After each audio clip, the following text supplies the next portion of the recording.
안녕하세요, 목사님. 안녕하세요. 어서 오세요. 네. 오랜만에 찾았습니다. 어떻게 네. 지내셨어요, 목사님? 더워가지고요. 더위하고 싸우느라고. 네, 맞아요. 오늘 벌써 초복이라고 하는데 정말 끓는 더위가 시작된 것 같습니다. 네. 가끔 달력에 이렇게 써 있는 주기나 일정을 보면요, 이 과학과 지식의 힘이 크다는 생각이 들어요. 얼마 전 제가 칼 세이건의 코스모스라는 책을 읽었는데요. 네. 그곳에서도 이 과학과 지식을 강조하는 내용이 나오더라고요. 예. 반면에 요즘 드라마를 보면 영원히 바뀐다든지 뭐 죽었는데 살아났거나 뭐 과거로 돌아가는 그런 스토리가 굉장히 많아요. 그래서 그런 내용을 보면 이 과학과 지식의 역할, 또 그 안에서 크리스천의 믿음은 어떻게 갖고 있어야 하는지 생각하게 됐어요. 예. 그래서 제가 아까 영혼 얘기하니까 좀 의시시한 느낌이 드네요. 네. 그래서 제가 목사님을 찾아왔습니다. 아이고. 그래서 혹시 목사님, 우리가 이 내용에서 이런 세대에서 네. 어떻게 갖고 살아야 되는지 좀 얘기를 듣기 위해서 찾아왔는데요. 네. 그래요. 지금 이제 우리 장 기자님께서 두 가지 면을 말씀해 주셨는데, 과학이 막 급격하게 발전해서 우리가 과학의 시대에 적응하면서 열심히 살아가는 그런 세대이기도 하지만은, 또 그렇다고 해서 종교적인 거, 신비적인 거 이런 것들을 무시할 수도 없는 네. 그런 세상 가운데 있기 때문에 인간의 지혜가, 지식이 발전하면서 그 두 가지 것들을 어떻게 잘 조화를 이루면서 살아갈 것인가 하는 그런 과제를 가지게 되네요. 네. 목사님, 우리가 한여름밤의 특집 이렇게 했는데요. 네. 목사님, 이 여름에 좀 들려주실 그 시시한 얘기 없으신가요? 무서운 얘기. 네. 예, 제가 어렸을 때 네. 저희 집은 이제 제사를 지내던 그런 집이었어요. 네. 그래서 그때 어렸을 때 이제 어른들이 다 모이시는데, 네. 할아버지 형제들, 그다음에 할아버지의 남매되는 고모 할머니 네.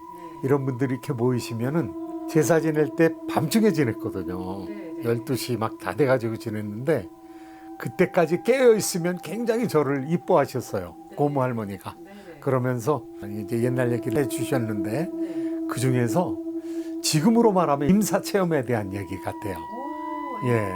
그래서 아주 솔깃해서 지금까지도 잊어버리지 않고 그 얘기가 남아 있어요. 그런데 동네에 어떤 머슴이 전염병에 걸려서 죽었는데, 네. 죽은 사람을 동네 사람들이 멍석에 이렇게 둘둘 말아가지고 네. 지게에 지고 묻으러 갔다는 거예요. 네. 산에 시신을 지고 올라가니까 힘들잖아요. 네. 그러니까 지게를 이제 뻗쳐놓고 잠시 쉬는데 지게가 흔들리는 거예요.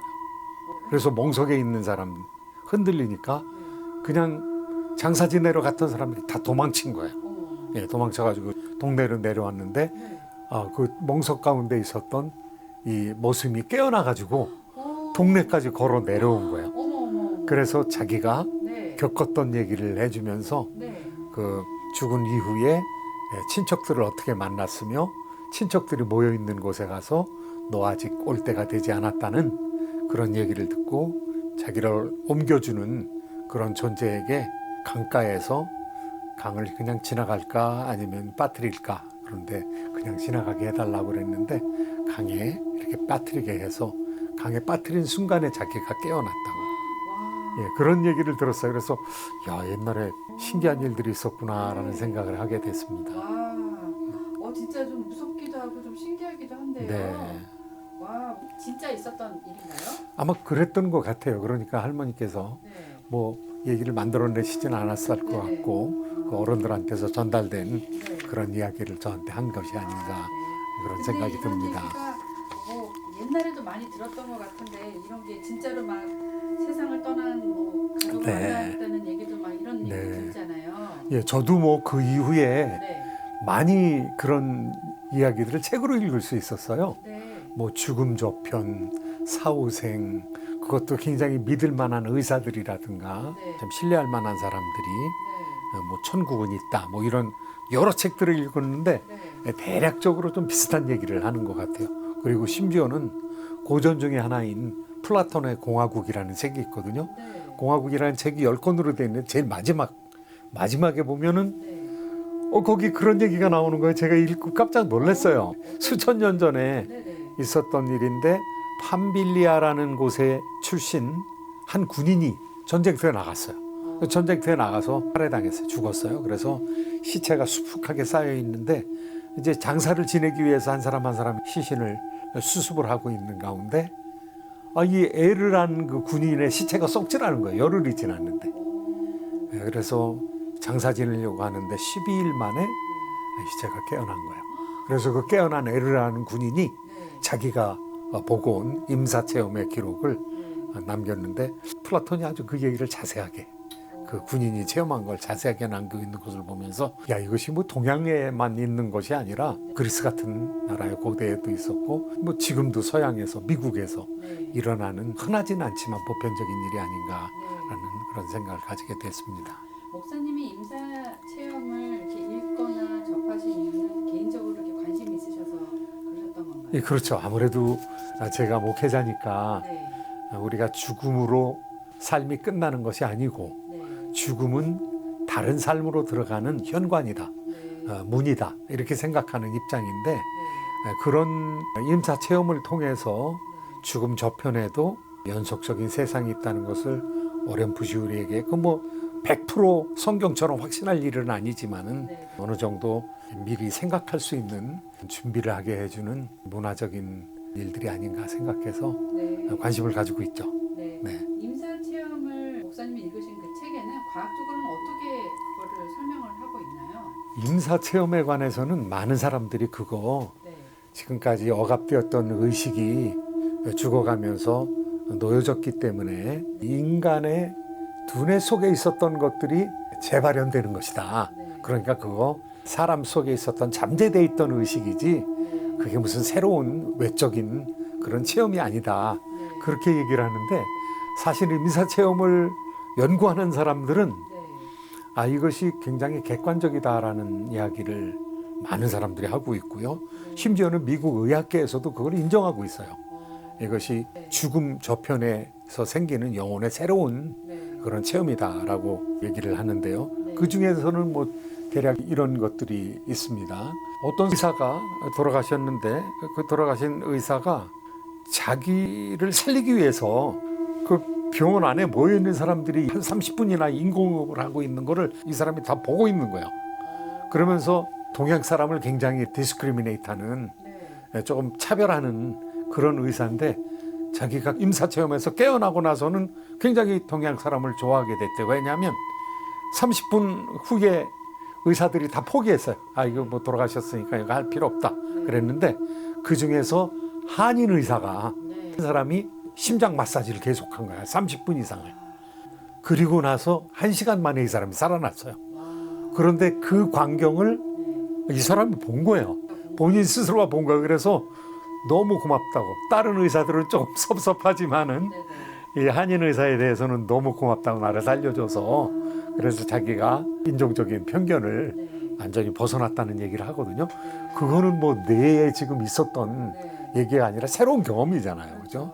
그러니까 임상적으로 죽었다고 한 사람의 새로운 경험이라는 차원에서 볼 때 객관적인 신뢰성을 받을 수 있는 그런 사건이 아니겠느냐 이렇게 생각해 보겠습니다. 근데 반대로 영혼이 육체를 떠나서 실제로 다른 세계를 경험했다고 믿는 사람들도 있는 것 같아요. 그러면요.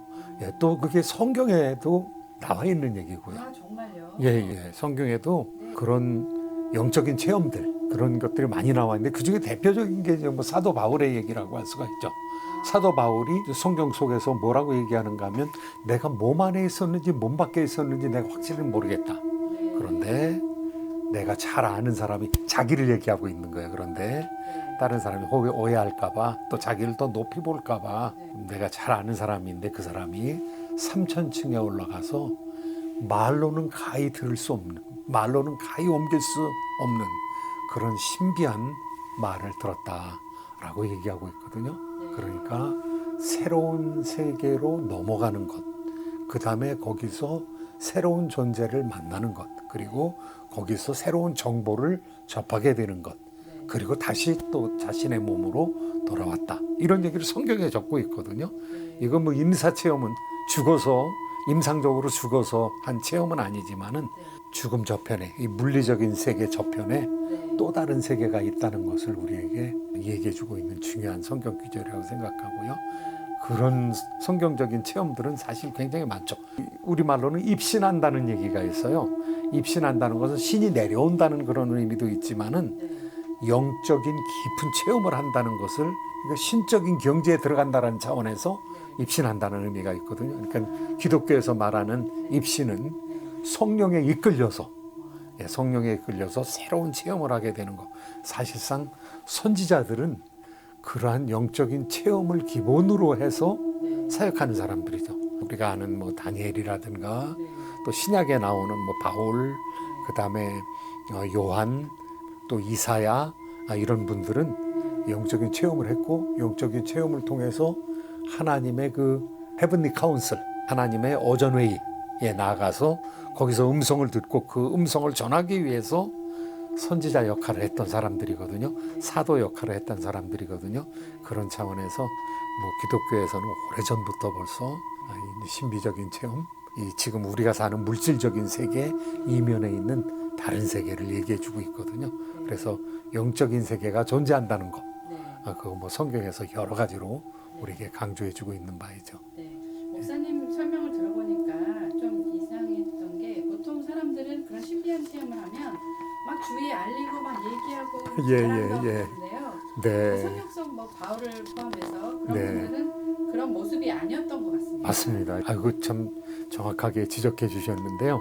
대개 이 영적인 체험을 하게 되면 사람들은 그게 너무 신기하고 자랑스러워서 막 자랑하고 남한테 자기를 더 크게 보이기 위해서 활동하는 경우도 있거든요. 그런데 기독교적인 영적인 체험은 그 핵심이 겸손입니다. 왜 겸손이냐면 하나님을 체험하는 것이 하나님의 영광을 체험하는 거거든요. 보좌에 있으신 하나님을 체험하는 거거든요. 그러니까 하나님의 권위에 딱 부딪히면 내가 죄인이구나. 하나님의 놀라운 영광에 자기를 비춰보면 내가 정말 너무도 미약한 존재구나. 이걸 알기 때문에 영적인 체험 자체가 가지는 본질적인 핵심이 하나님 앞에서의 겸손이에요. 내가 정말 연약한 존재구나. 내가 죄인이구나.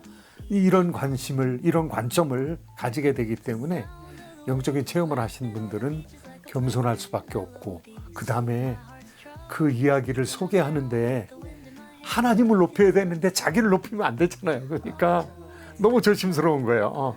내가 이런 얘기를 하면 혹시 저 사람이 하나님께 영광을 돌리지 아니하고 나한테 영광을 돌리면 어떨까? 이게 선지자들이나 이제 사도들이나 영적인 체험을, 하나님 체험을 제대로 한 사람들의 겸손함이라고 할 수 있고, 또 그 겸손함이 사실은 억지로 된 겸손이 아니라 하나님의 영광스러운 모습 앞에 자신의 겸손함을 포기할 수 없을 정도로 철저하게 체험하기 때문에 바른 영적인 체험을 하신 분들의 그런 결과물이라고 하겠죠.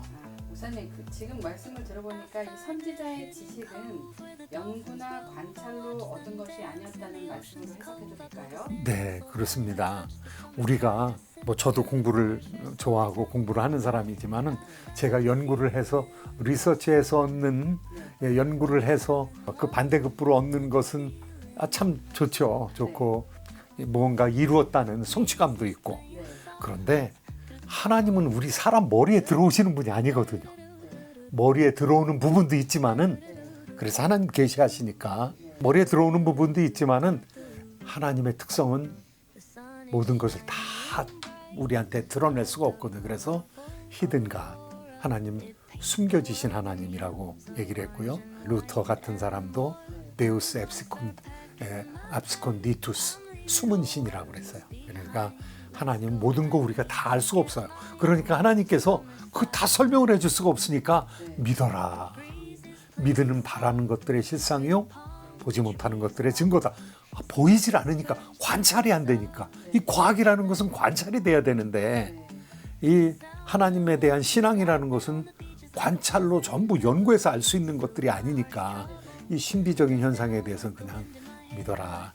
내가 있다는 거 믿어라. 내가 세상을 창조했다는 거 믿어라. 종말이 있다는 거 믿어라. 너희가 죄인이라는 거 깨닫고 믿어라. 그리고 예수 그리스도로 말미암아 구원을 얻게 된다는 걸 믿어라. 이거 신앙적인 지식, 이거 초자연적인 지식, 초월적인 지식. 아주 이런 아름다운 지식이 있는 세계를 우리가 그 세계가 있는 것처럼 즐기면서 살아가기 위해서는 믿음의 점프가 필요하다는 거죠.